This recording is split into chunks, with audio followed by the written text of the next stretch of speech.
2월 15일 월요일입니다. 신명기 14장 11조라는 주제로 말씀을 나누겠습니다. 먼저 기도로 시작하신 후 성경을 1에서 3 읽기 바랍니다. 꾸준한 영성 훈련은 당신의 인생을 변화시킵니다. 말씀 다 묵상하셨습니까? 첫 번째, 하나님의 자녀. 1절입니다. 너희는 너희 하나님 여호와의 자녀이니 죽은 자를 위하여 자기 몸을 베지 말며 눈썹 사이 이마 위에 털을 밀지 말라. 이스라엘이 구별된 삶을 살아야 할 이유는 하나님의 자녀이기 때문입니다. 이스라엘 민족들이 자격이 있거나 어떤 특별한 가능성이 있어서가 아닙니다. 신명기 7장 7절입니다. 여호와께서 너희를 기뻐하시고 너희를 택하심은 너희가 다른 민족보다 수요가 많기 때문이 아니니라. 너희는 오히려 모든 민족 중에 가장 적으니라. 하나님께서 선택하신 것이고 이스라엘 백성들은 선택을 받은 것일 뿐입니다. 레위기 11장 45절입니다. 나는 너희의 하나님이 되려고 너희를 애굽 땅에서 인도하여 낸 여호와라. 내가 거룩하니 너희도 거룩할지어다. 선택을 받았다고 그것으로 끝이 난 것이 아닙니다. 선택받은 자로서의 의무가 있습니다. 하나님께서 우리에게 요구하시는 것은 거룩입니다. 우리들도 하나님의 선택하심을 받아 예수 그리스도를 믿음으로 하나님의 자녀가 되었습니다. 요한복음 1장 12절입니다. 영접하는 자, 곧 그 이름을 믿는 자들에게는 하나님의 자녀가 되는 권세를 주셨으니. 예수 그리스도 안에서 하나님의 자녀가 된 자들로서 흠없이 거룩해야 하며 세상에 빛이 되어야 합니다.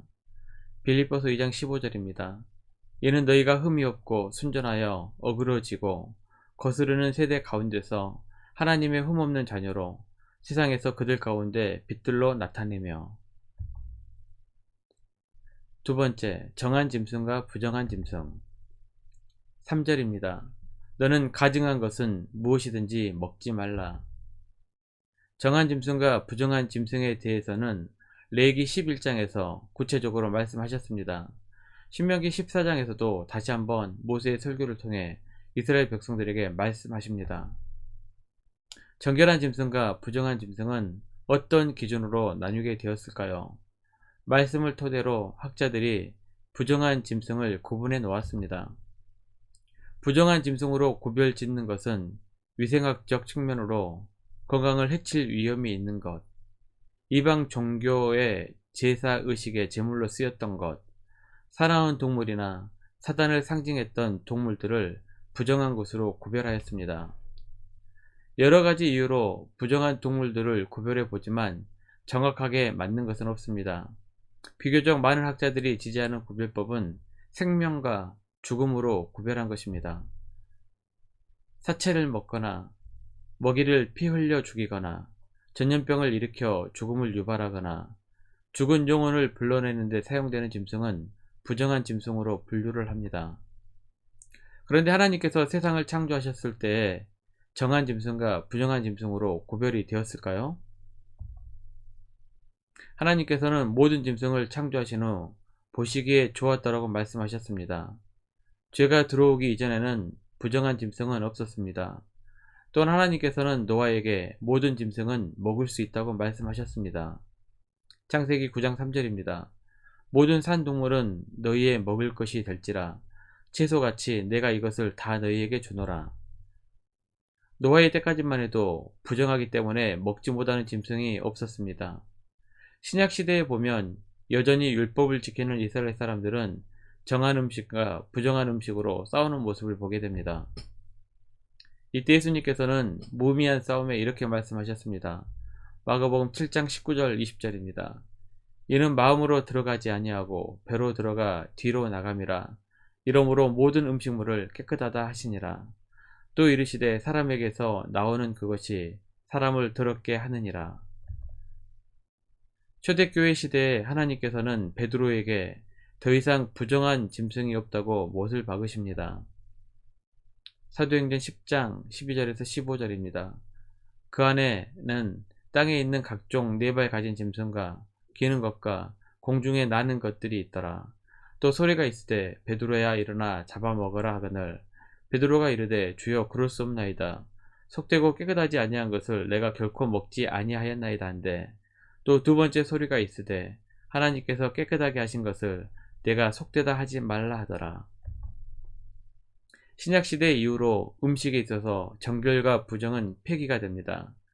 대신 늘 선에 힘쓰며 악한 모습을 따르지 않는 마음 자세로 정결과 부정을 대신하게 됩니다. 데살로니가전서 5장 21절 22절입니다. 범사에 헤아려 좋은 것을 취하고 악은 어떤 모양이라도 버리라. 하나님께서 정결 규례를 주심은 분명한 이유가 있을 것입니다. 정결과 부정의 구분이 중요한 것이 아니라 하나님께서 정결하다고 정하신 것에 순종하는 삶을 살기를 원하십니다. 또한 정결함을 지켜 하나님께 나아가고 우리와 늘 교제하시길 원하시는 하나님의 사랑을 깨닫기를 원하십니다. 세 번째, 11조 규례 22절입니다. 너는 마땅히 매년 토지 소산의 11조를 드릴 것이며. 구약에는 세 가지 유형의 11조가 나옵니다. 첫 번째 11조는 레위지파의 생계 유지를 위한 것이었습니다. 레위지파는 성막에 관련된 일을 해야 했기 때문에 기업을 받지 못했습니다. 대신 타 지파 백성들이 바치는 11조를 가지고 생활을 했습니다.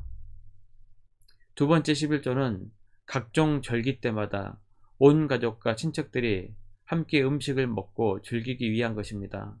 신명기 14장 22절에서 27절에 말씀하고 있는 11조가 바로 두 번째 11조에 관한 내용입니다. 23절입니다. 내 하나님 여호와 앞 곧 여호와께서 그의 이름을 두시려고 택하신 곳에서 내 곡식과 포도주와 기름의 11조를 먹으며 또 내 소와 양의 처음 난 것을 먹고 내 하나님 여호와 경외하기를 항상 배울 것이니라. 두 번째 11조는 이스라엘 명절에 가족들과 함께 거주하는 사람들이 명절을 반드시 지키며 부족함 없이 먹고 마시며 즐기기 위한 11조였습니다. 절기를 지키면서 온 가족이 하나님을 알아가고 배우는 교육의 기간으로 의무화했던 것입니다. 명절 기간에 가족들 외에 레위인들도 함께 참여할 수 있도록 배려하셨습니다. 세 번째 11조는 가난한 사람들을 위한 11조로 매 3년 끝에 한 번씩 드리는 11조입니다. 28절입니다. 매 3년 끝에 그해 소산의 10분의 1을 다 내어 내 성읍에 저축하여. 세 번째 11조는 3년마다 한 번씩 바치는 것이므로 매년 단위로 계산하면 30분의 1에 해당합니다. 이 11조는 공동체 내에 궁핍한 사람들을 위해 사용할 목적으로 드리는 것이었습니다. 이스라엘 백성들은 11조를 통하여 자신의 가족뿐만 아니라 함께 살아가는 공동체와 더불어 사는 법을 배웠습니다. 또한 11조를 드림으로 물질의 근원이 하나님께 있음을 고백했습니다. 뿐만 아니라 하나님 앞에 온전히 드리면 하나님께서 반드시 복을 주시리라는 믿음이 있었습니다. 11조는 이스라엘이라는 민족 공동체를 세웠던 힘이었고 하나님 앞에 신앙이었습니다. 말씀 요약합니다. 첫 번째, 하나님의 자녀로 선택받은 우리들은 세상의 빛이 되어 하나님께 영광을 돌리시기를 바랍니다. 두 번째, 11조 정신은 물질의 근원이 하나님께 있음을 고백하는 신앙이고 공동체를 세우는 것입니다. 또한 하나님께서 내 손으로 하는 범사에 내게 복을 주시리라는 약속을 믿는 믿음입니다. 1년 성경 일독 주간 기획입니다. 오늘은 월요일 민수기 33장에서 35장 말씀을 천천히 묵상하십시오. 2월 중보 기도 제목입니다. 5가지 기도의 제목을 넣고 하나님 앞에 충분하게 기도를 하시고 또 개인의 기도 시간을 가지시길 바랍니다. 가정에서 기도하시기 힘드신 분들은 주중 기도의 시간을 이용하시면 됩니다. 주중 기도의 시간은 새벽 6시부터 밤 10시까지입니다. 하루 30분씩 최선을 다하시기 바랍니다. 그러면 여러분의 삶이 변화될 것입니다. 영상을 다 보신 분들은 확인 문자를 보내시거나 유튜브에 댓글로 달아주시면 정기적인 영성 훈련에 도움이 될 것입니다. 오늘 하루도 승리하시기를 기도합니다.